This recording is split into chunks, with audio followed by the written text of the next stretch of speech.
there's a play button in the top corner, mouse is over, top left corner. Okay.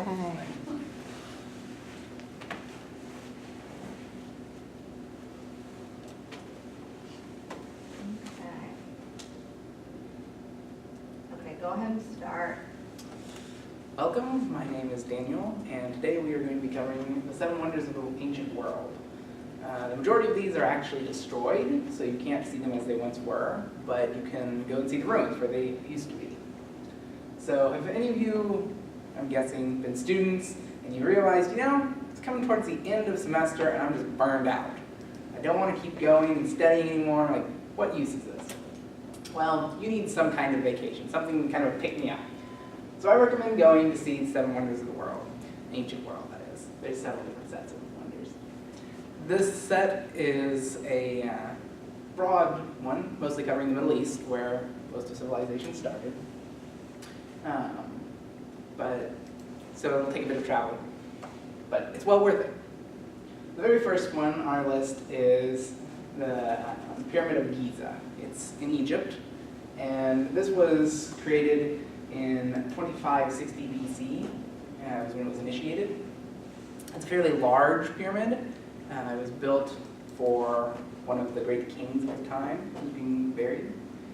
But yeah, it's one of the few that's still left to be seen. The next one is the Hanging Gardens of Babylon. This one is gone. You cannot see this, but you can see where it used to be. We have drawings from when it was still in existence.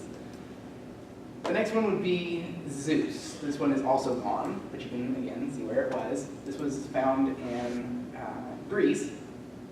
It was a very cool statue built to King of the Gods, their religion as they saw it at the time. The next one would be the Temple of Athena, also found in Greece. Found in Athens. It is still standing. It's one of the newer of the ancient wonders. It does not look like this anymore, but you can find a scale replica of it in the US. The next one would be the Museum of Heliclinus. I can never pronounce this one. This is a very cool building. It is also gone, sadly, destroyed, I believe, by an earthquake. But it was a place built by one of the kings of the time, and they stored a whole bunch of ancient artifacts in there. It was kind of like a treasure house. The next one would be the Colossus. This was also built by the Greeks. It was one of their hero creatures. It was built at the entrance to one of their lagoons, and it was sort of like a guardian, supposed to protect against warring neighbors. It is, unfortunately, also gone, but you can see where it used to stand. You can still visit the lagoon. The next one is the Lighthouse of Alexandria, again, found in Egypt. Lots of stuff from Egypt. This was destroyed by an earthquake, mostly. Some of it still survives, but the majority of it was destroyed. It's the third oldest of all of the 7 wonders. And that is about all I have, unfortunately. So come back next week to see the rest of this wonderful performance. Thank you. Thank you. That was awesome. That was unprepared. I thought it was next week. Oh man. Hey, you went up there and did I it. went under time, I'm afraid. That's gumption right there. Okay. It's gonna hurt my score a bit now, isn't it? All right. How do you pause this thing, right? Okay, Justin, do you want to go ahead and Check go? my computer out. Yeah. Hook the other one back up. What you can do is what he did, is just directly connect your computer to the projector. Can't come up on here You either. can't get it up on there. No, I did it on a different computer. Have you tried changing the extension Apple doesn't agree with anybody Well, else. it happens like, on the it's like end? old, I guess it's more of like a, up to speed stick, like a. Just change it to dot, Just plug that you're using. make a copy and change the end to dot .ppt.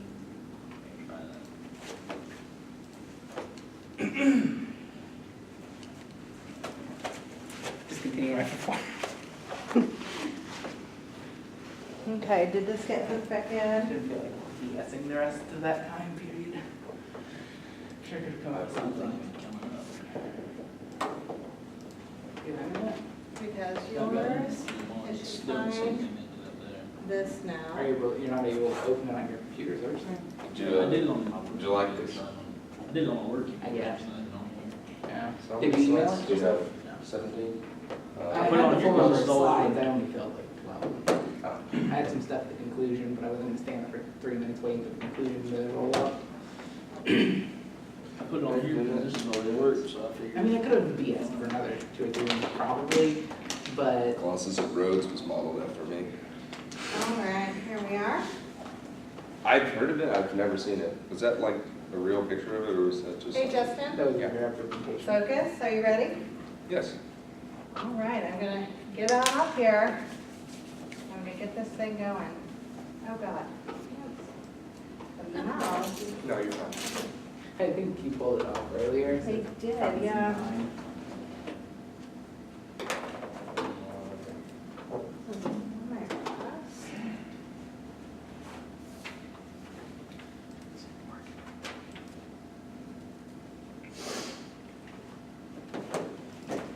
I changed my subject matter at the last minute, so I had to change it. I was originally going to do the, Okay, there we are. what's it called? Shaolin Temples.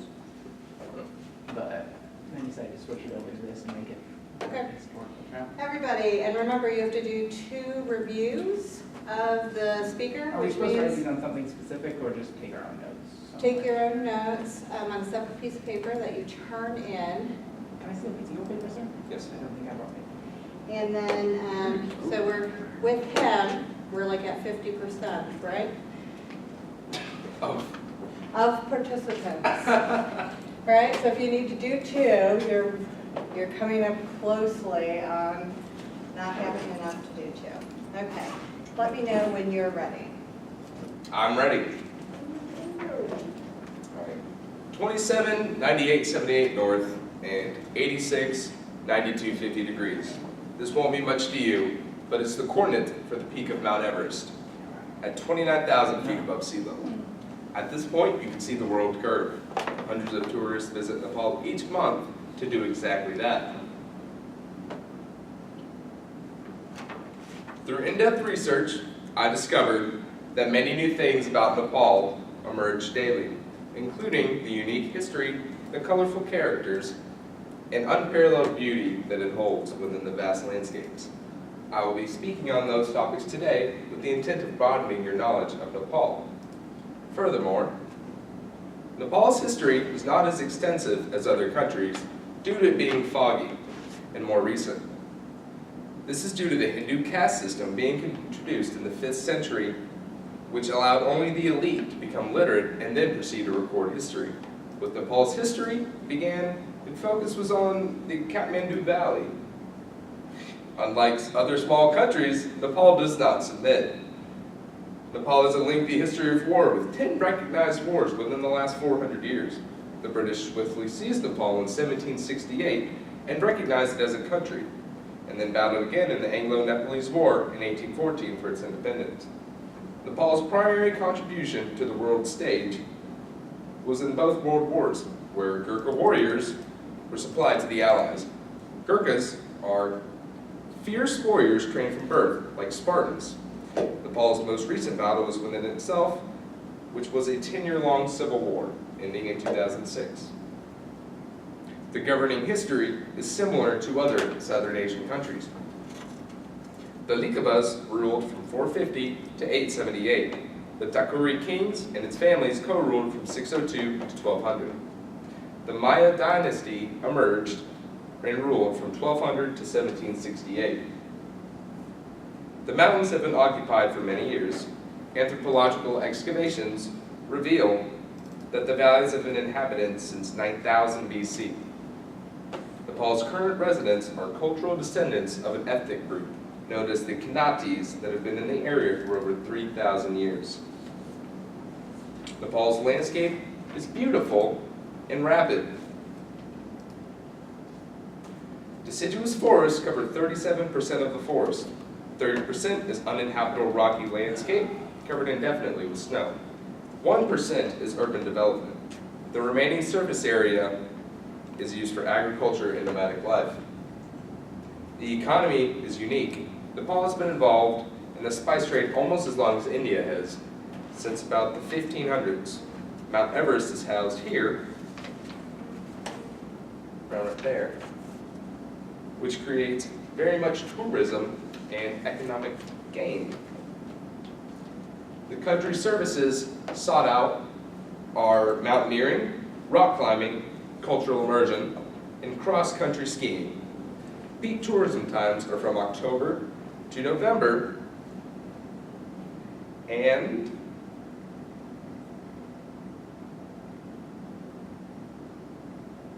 okay.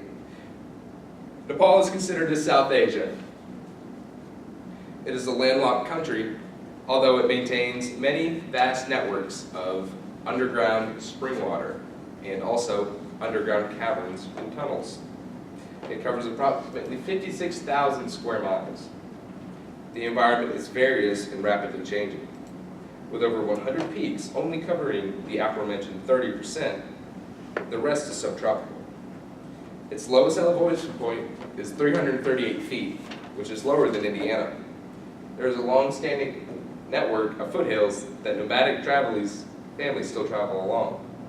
The Nepalese religion is very diverse, with 80% claiming Hinduism, 40% as Muslim, 5% as Christian, and 1% as undefinable.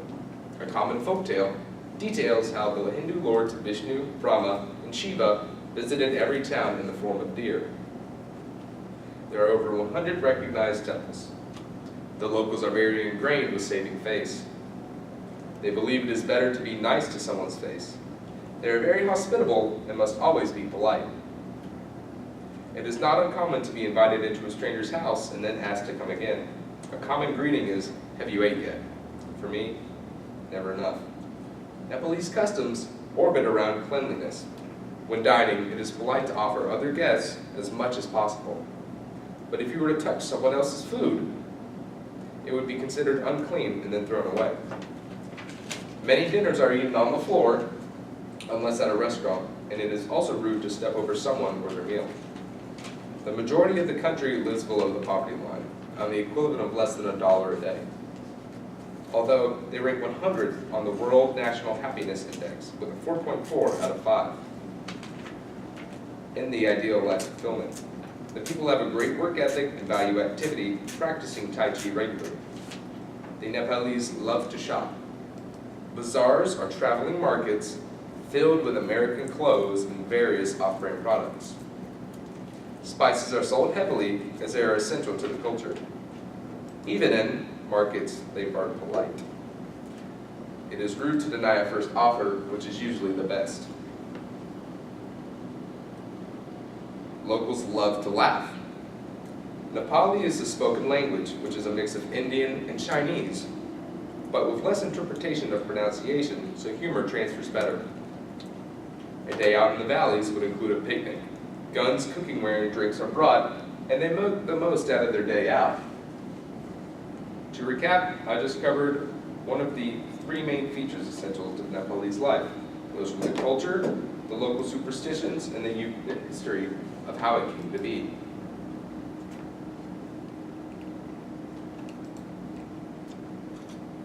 Is that it? Okay. Nepal's spot as a top tourist travel destination is rapidly advancing higher on the world rankings.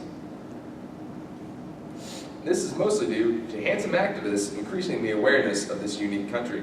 Perhaps I will see you in Kathmandu, enjoying lamb momos and newa, the national dishes. Thank you. Slightly better than mine, just Slightly. I think we're still in the competition. So. This is the dishes that you said? Or this is dumplings? No? Those were that dumplings. fish- That, Those are dumplings, yeah. and dumplings. There is a Nepalese place in Louisville. I think it's called the Momo Palace or something like that. It's on the side. Are you having any luck at all? It won't come up at all. Do they have IT here? Like Did you email it? IT support? We say I do it on my work computer, I don't have a computer. Okay. will you, I'll include a note. Will you write a note to Professor Goldman and just let him know what's happened? Okay. Are you ready? Why don't you wear your So- outfit? See how much you bring. I think so. Do you think so? Okay, guys. Excuse me for the pronunciation, but the words are very complicated. Just, you're just fine. Okay. Imagine a place with a combination of excellent food and a beautiful landscape, and the diversity of mountains, untouched beaches, island, floating island, and also a great adventure, and don't spend too much money on it. So I would tell you about that place. The name is Myanmar or Burma. I chose that place because I'm interested